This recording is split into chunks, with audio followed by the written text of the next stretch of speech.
오늘 제목이 절대적인 것을 찾아라라는 제목입니다. 우리 서론에서 보면요, 세상에 불행이 찾아오는 절대적인 이유가 무엇일까 그랬는데요.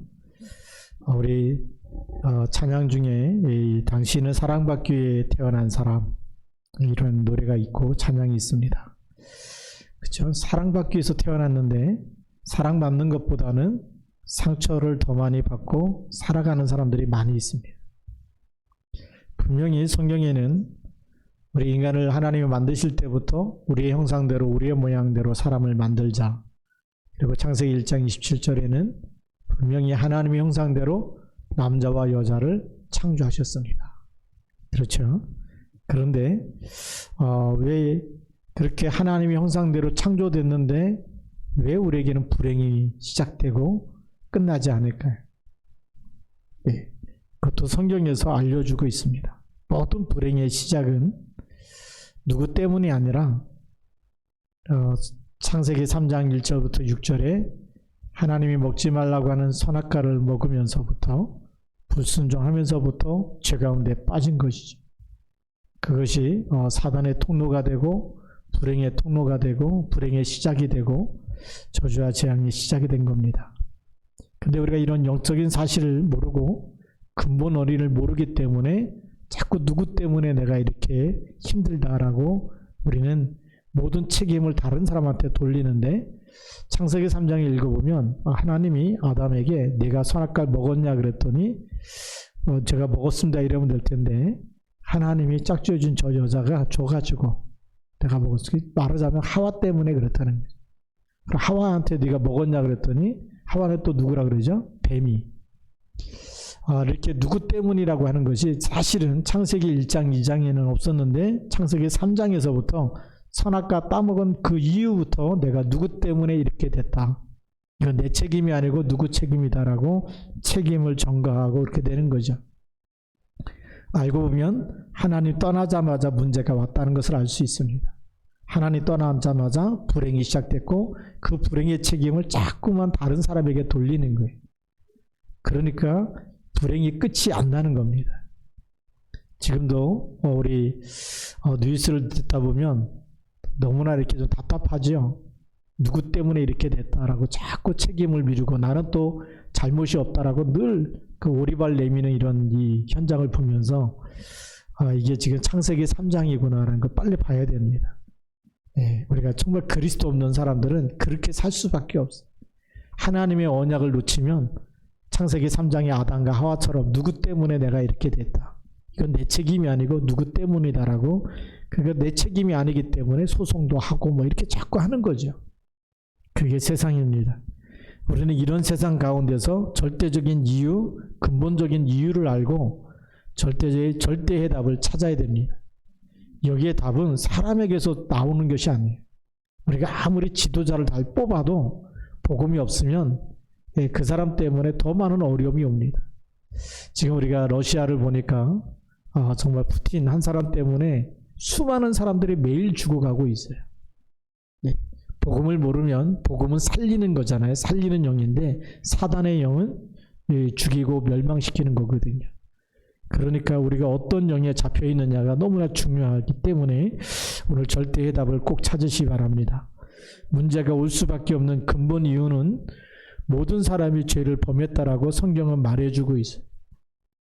뭐 다른 사람을 때리고 훔치고 이런 죄 이전에 모든 사람이 죄 가운데 빠졌다는 것은 창세기 3장 1절부터 6절에 있는 그 사건 속에서 아직 답을 찾지 못했다는 겁니다.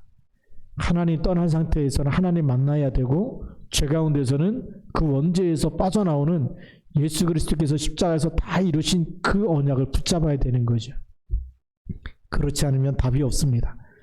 그래서 우리 본론에서 보면 하나님만이 주실 수 있는 절대의 것을 찾아야 합니다. 그래서 이거는 누가 주실 수 있어요? 하나님만이 줄 수 있어요. 그래서 우리가 다른 사람의 도움이 필요할까요? 필요하지 않을까요? 필요하지 않아요. 진짜 여러분들이 하나님의 자녀가 맞고 언약의 사람이 맞다면 사람 도움이 필요 없어야 돼요. 하나님의 자존심을 가지고 있어야 돼요. 나는 하나님의 자녀다. 그렇죠?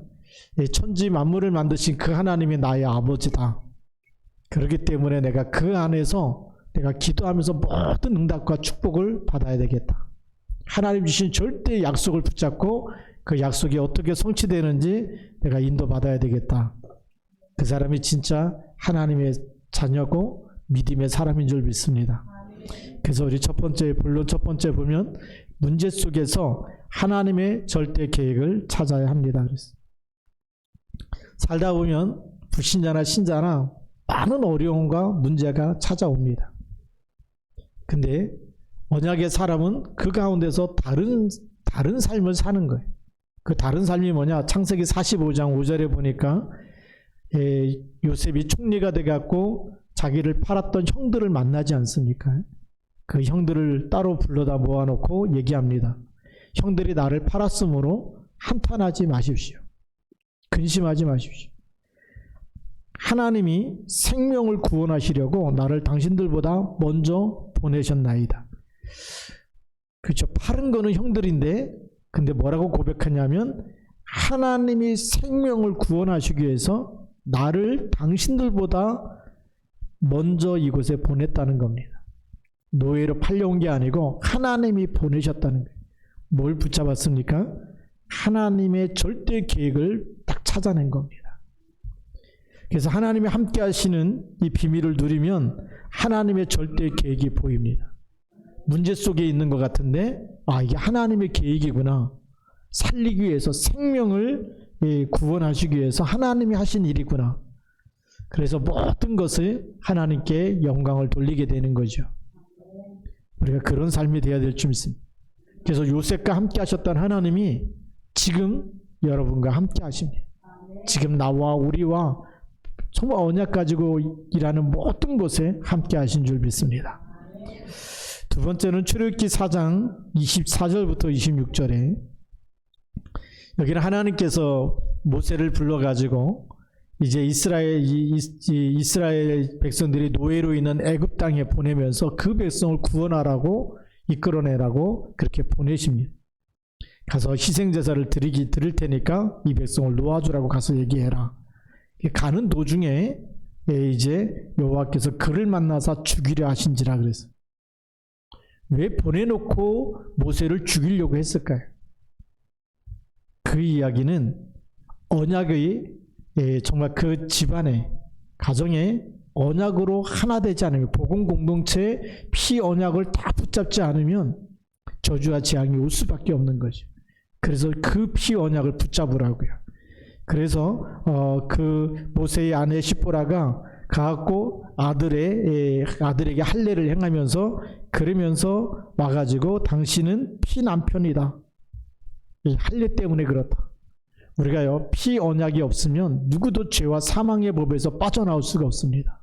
이 할례의 언약이 예수님이 십자가에서 피 흘리시면서 완성하셨습니다. 그래서 다 이루었다라고 말씀하신 거죠. 죽음의 이유를 알고 절대적인 피 언약을 붙잡으라는 것입니다. 우리가 이 땅에서 저주와 재앙과 사망에서 살아나오는 길, 빠져나오는 길, 해방되는 길은 그리스도의 피밖에 없는 줄 믿습니다. 절대 언약을 붙잡으라는 거거든요. 매일매일 우리는 구원받은 하나님의 자녀고 그 피로 우리가 구원받았기 때문에 잊어버리지 말고 그 언약을 붙잡고 우리가 또 전달하고 살려야 될 줄로 믿습니다. 사무엘상 3장 19절 말씀에 보면 사무엘이 자라매 여호와께서 그와 함께 계셔서 그의 말이 하나도 땅에 떨어지지 않게 하시니 그랬습니다. 사무엘이 어릴 때부터 나실인의 언약을 가지고 그리고 성전에서 언약궤 옆에서 누워서 자면서 하나님의 음성을 듣게 됩니다. 자라면서 여호와께서 그와 함께 계신다. 그리고 그의 말이 하나도 땅에 떨어지지 않았다라고 두 가지를 우리에게 알려주고 있습니다.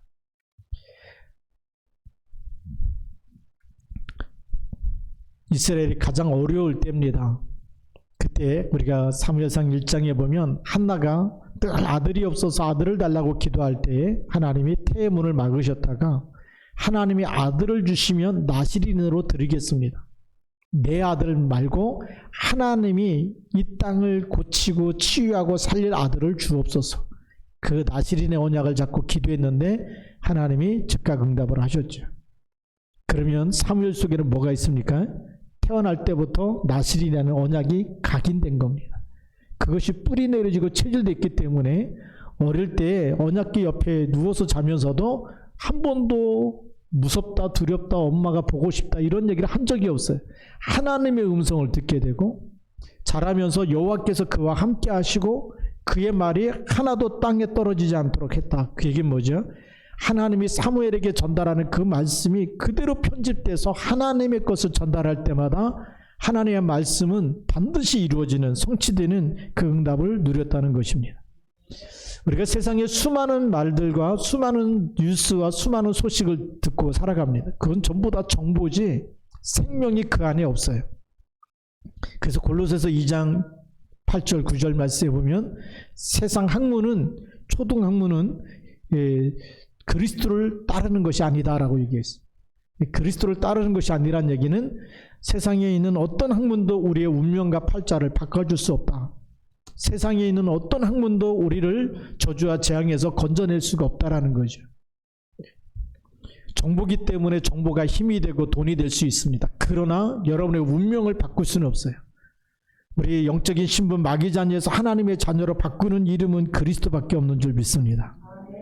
그래서 하나님의 말씀은 우리에게 생명이 되는 겁니다. 어떻게 생명이 됩니까? 요한복음 3장 16절 말씀 봐도 하나님이 세상을 이처럼 사랑하사 독생자를 주셨으니 이는 저를 믿는 자마다 멸망하지 않고 영생을 얻게 하려 하심이라. 이 말씀을 아는 사람하고 믿는 사람하고 무슨 차이가 있을까요? 아는 사람은 성경에 이런 얘기가 있구나. 그리고 흘려버리겠죠. 그러나 믿는 사람은 예수 그리스도를 영접하고 믿게 되면 그 안에 뭐죠? 멸망하지 않고 영생을 얻게 되는 말씀 성취의 축복을 누리게 되는 것입니다. 그것이 다른 거죠. 그래서 히브리서 4장 12절에는 하나님의 말씀은 살았고 운동력이 있어 좌우의 날선 어떤 검보다도 예리하여 혼과 영과 및 골수와 관절을 찔러 쪼개기까지 한다 그러죠.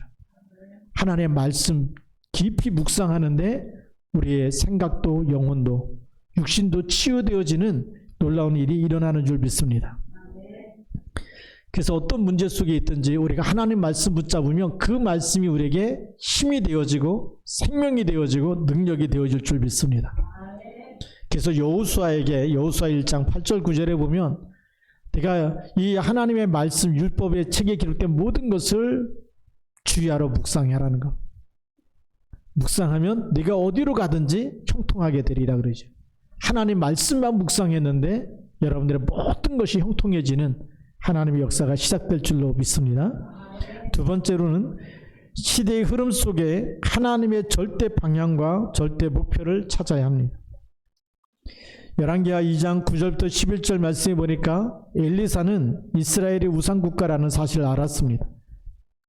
아합 왕이 엘리야를 죽이려고 했던 사건도 알고 있었고 갈멜산에서 아세라 목상 선지자와 바알 선지자들 이 850명과 그 다음에 엘리야가 붙어서 불로써 응답하는 하나님이 진짜 하나님이다. 그 갈멜산 대결에서 하나님이 엘리야의 기도를 들으시고 그 제단에 불을 내리셔서 다 태워버려서 누가 진짜 하나님인지 알게 하신 거죠. 그런데 이세벨이 가만두지 않겠다. 당장 수배령을 내리니까 도망가다가 노덴나무 아래서 이제 나만 남았으니 지금 나만 남았는데 데려가 달라고 내 영혼을 거둬달라고 얘기하는데 하나님이 천사를 보내서 떡과 물을 먹이시고 호렙산으로 40주야를 가서 하나님께서 거기다 다시 미션을 주십니다. 어떤 미션입니까? 하나님께서 이제 왕을 바꾸라. 그리고 엘리사를 찾아서 후계자를 세우라. 그리고 정말 아직 바알에게 무릎 꿇지 아니한 7천을 내가 남겨놨다라는 거죠. 자, 이런 중요한 시대에 엘리사가 부름을 받습니다.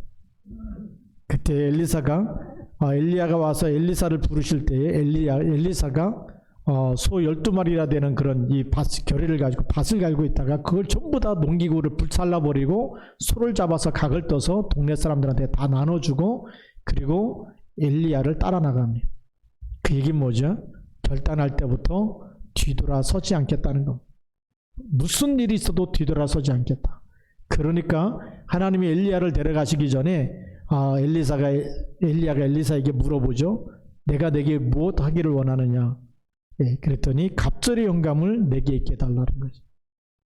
당신에게 있는 그 갑절의, 하나님께서 당신에게 주셨던 그 갑절의 영감을 내게 주옵소서. 왜죠? 영적인 싸움을 하려니까, 시대를 살리려니까 지금 엘리야에게 주셨던 그 힘보다 갑절의 영감이 필요하다는 겁니다. 오늘 우리는 이 기도를 시작해야 됩니다.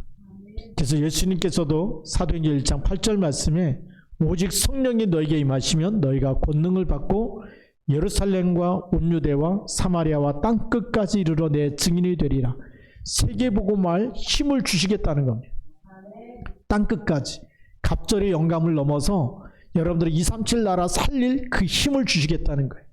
그 약속을 붙잡고 우리가 뭐 하면 됩니까? 기도하면 됩니다. 네. 하나님의 절대 방향이 있어요. 절대 목표가 있어요. 그래서 이 갑절의 영감을 구하고 나니까 아람 군대가 쳐들어와서 도단성을 포위했을 때도, 그때도 엘리사의 기도 하나님이 들으시는 거죠. 게하시가 나가서 선생님 큰일 났습니다. 지금 아람 군대가 이 도단성을 포위했습니다. 그때 엘리사가 기도합니다. 하나님 이 종의 눈을 열어서 보게 하여 주옵소서. 불말과 불병거가 아람 군대를 포위한 게 보이지 않습니까? 우리가 기도하는 시간에 하나님은 불말과 불병거를 동원해서 보내시는 거예요. 우리가 기도하는 시간에 주의 천군 천사를 보내시는 것입니다. 히스기야 왕이 기도하는 시간에 하나님은 주의 사자를 보내서 아수르 군대 18만 5천을 꺾으신 일을 우리가 기억하고 있을 겁니다. 그래서 하나님의 절대 방향이 어떤 것이냐, 절대 목표가 뭐냐, 언약 잡은 한 사람, 기도하는 한 사람만 있어도 하나님은 그 나라의 저주와 재앙, 전쟁을 막으시고 재앙을 막으시고 시대의 재앙을 막는 일에 하나님이 쓰실 줄로 믿습니다. 우리 사도행전 19장 21절 로마도 보아야 하리라, 23장 11절에는 로마에서도 증거하여야 하리라, 27장 24절에는 바울아 두려워 말라 내가 가이사 앞에 서야 하리라. 전부 다 지금 로마를 향한 메시지를 하나님이 주고 계십니다. 바울은 당시 강대국 로마 문화가 우상 문화임을 알고 있었습니다. 로마가 정복한 나라마다 전부 다 제우스 신상부터 해가지고 계속 12가지 신을 다시 곳곳에다가 신상을 만들고 거기에다가 절하게 만들었어요. 당연히 그 문화가 흑암과 저주와 재앙이 올 수밖에 없는 사단의 통로라는 걸 알고 있었기 때문에 복음을 전달하는 모든 곳에 뭐 했죠?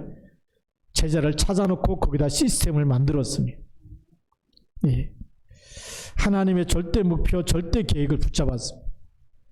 하나님이 주신 이 그리스도의 복음은 생명이 있고 능력이 있기 때문에 이 복음이 가는 모든 곳마다 영혼이 살아나고 사람이 살아나고 우상이 귀신에게 섬기며 시달리고 3, 4대까지 저주와 재앙이 오는데 우리가 오직 그리스도만 믿게 되면 하나님의 자녀가 되고 모든 저주 재앙에서 빠져나온다는 이 진짜 이 축복의 복음을 전하는 일에 생명을 걸었습니다.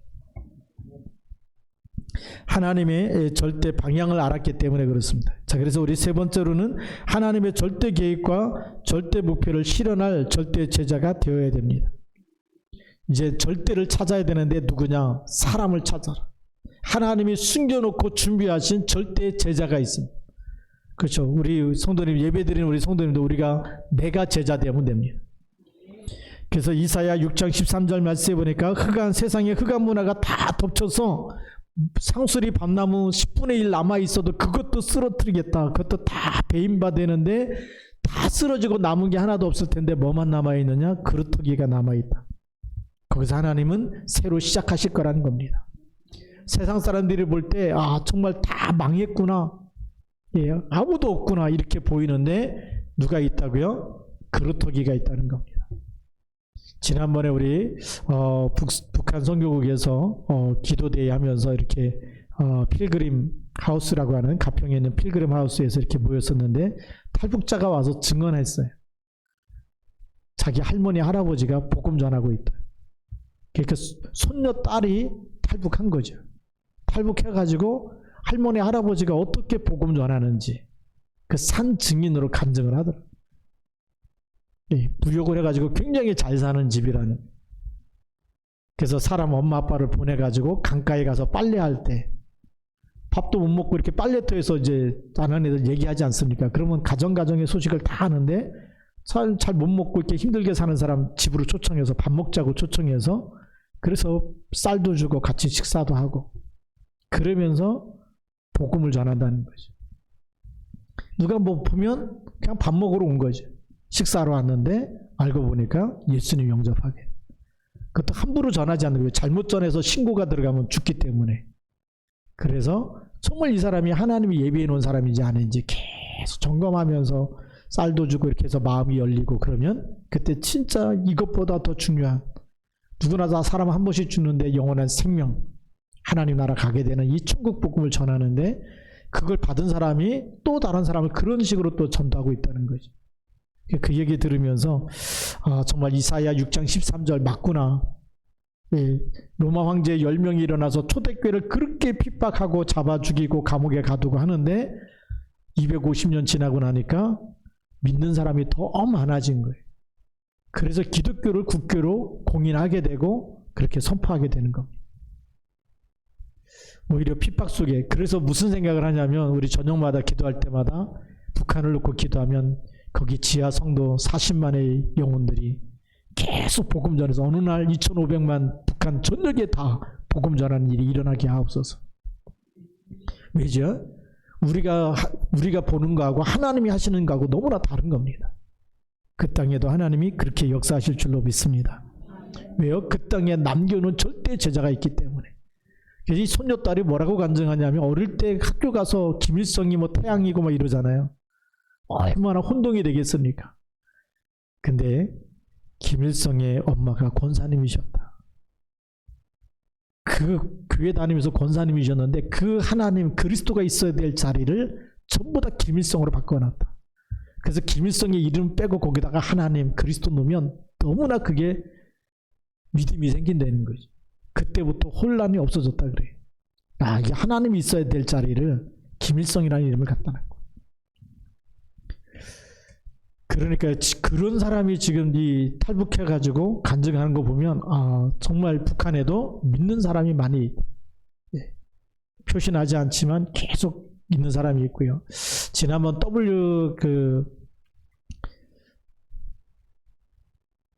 WRC 세계 랩넌트 할 때 우리 일산 킨텍스에서 할 때 그때도 이제 북한에서 탈북한 목사님이 한국에 와서 목사님 되셨는데 간증할 때 무슨 얘기하냐면 자기는 누가 이렇게 자기한테 책을 한 권 주면서 아무것도 묻지 말고 처음부터 끝까지 무조건 한번 읽어보랬다는 거예요. 그게 신약 성경이에요. 신구약 성경인데 그걸 읽으면서 답이 났다는 거예요. 태초에 하나님이 천지를 만들고 북한에서는 진화론을 가르친다는 거예요. 원숭이가 진화돼 갖고 사람이 됐는데 그럼 지금도 원숭이가 사람 돼야 되는데 안 되고 있잖아요. 근데 하나님의 형상대로 남자와 여자를 창조. 거기에 너무나 그 말씀이 마음에 와닿고 믿어져 가지고 성경 읽다가 예수 믿은 거죠. 이런 사람들. 그래서 그렇게 전도해서 믿는 사람도 있지만 성경을 읽고서 예수 믿은 사람도 있다. 스스로 믿는 사람이 있는 거예요. 누구 역사일까요? 지금도 성령이 역사하고 계십니다. 우리는 이렇게 하나님이 남겨놓은 절대 제자는 복음 들으면 가슴 속에 정말 하나님의 말씀이 울림이 되는 거예요. 이것이 진짜 나를 살리는 생명의 말씀이구나. 그렇게 감동이 오는 사람들이 있습니다. 소명이라는 책을 읽다 보니까 그 소명이라는 책은 이슬람 문화권에 있는 사람들에게 전도하면서 열매 맺는 그런 간증에 대한 책이거든요. 그 호텔에 갔는데 어떤 외국인이 호텔에 투숙하면서 당신 예수 믿지 않겠냐. 예수님이 어떤 분인지 잠깐 소개시켜줬는데 호텔에서 일하다가 그 한 번 들은 복음이 계속 떠나지 않는다는 거예요. 머릿속에서 계속 또 생각나고 또 생각나고. 그래서 예수님을 영접합니다. 영접하니까 가족들이 핍박하지 않습니까? 거기서 이제 개종하게 되면 쥐도새도 모르게 죽을 수가 있어요. 그럼에도 불구하고 정말 예수 믿으면서 전도자로 살아가는 얘기. 하나님이 그릇하게 남은 자 곳곳에 남겨놓고 지금 하나님은 하나님의 일을 해가신 줄 믿습니다. 열왕기상 19장 18절 말씀에도 보니까 바알에게 무릎 꿇지 아니한 7,000명을 하나님이 남기셨다라고 말씀하고 있어요. 엘리야는 나만 남았습니다 그랬는데 너 말고도 7,000을 남겨놨다는 것. 그게 하나님이 하시는 일입니다. 디모데후서 2장 1절부터 2절에 바울은 내 아들아 그러므로 너는 그리스도 예수 안에 있는 은혜 가운데서 강하고 또 내가 많은 증인 앞에서 내게 들은 바를 충성된 사람들에게 부탁하라. 그러면 그 사람들이 또 다른 사람들을 가르칠 수 있으리라 그러죠. 이 복음이 너무 행복하면 가장 행복한 복음을 먼저 전달하게 돼 있습니다. 여러분들이 제일 맛있는 음식을 먹고 나면 사람들한테 자랑할까요 안 할까요? 근데 복음으로 너무 행복해지면 사람 만나면 예수 자랑을 할까요 안 할까요? 그게 제자입니다. 제자는요 너무 좋다, 예수님이 너무 좋다, 나를 살리고 나를 치유하고 나를 행복하게 만들면 그 예수를 또 전하게 돼 있어요. 그것도 누구에게요? 충성된 자들에게. 개나 돼지에게 주지 말고 충성된 자가 따로 있다는 겁니다. 오늘 여기에 쓰임받기를 주님의 이름으로 축복합니다. 오늘의 결론입니다. 절대라는 말은 하나님을 지칭, 하나님께만 쓸 수 있는 단어예요. 왜냐하면 세상에는 절대가 존재하지 않아요.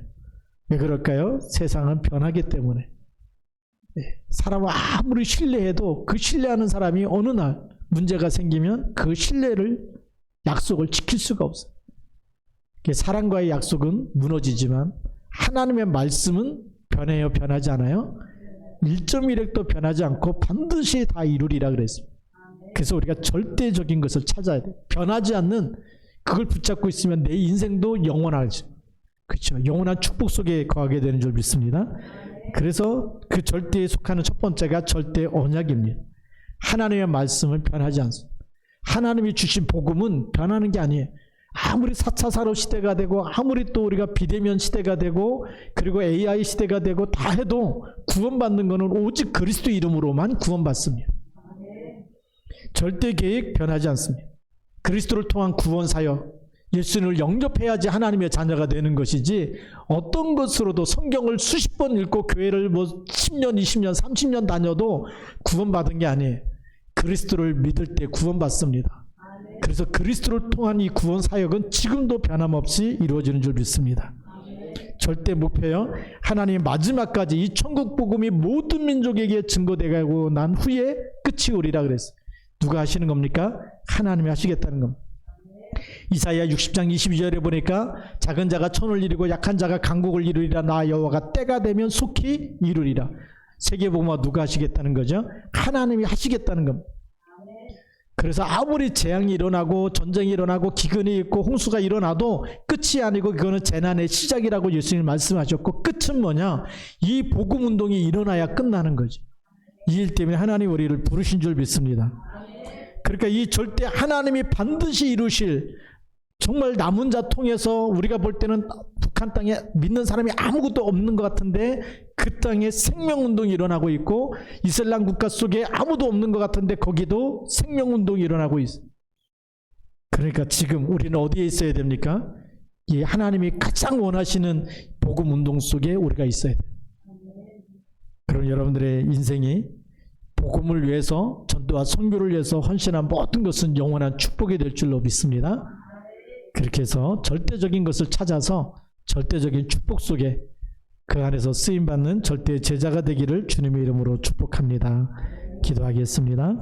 살아계신 하나님 아버지 감사합니다.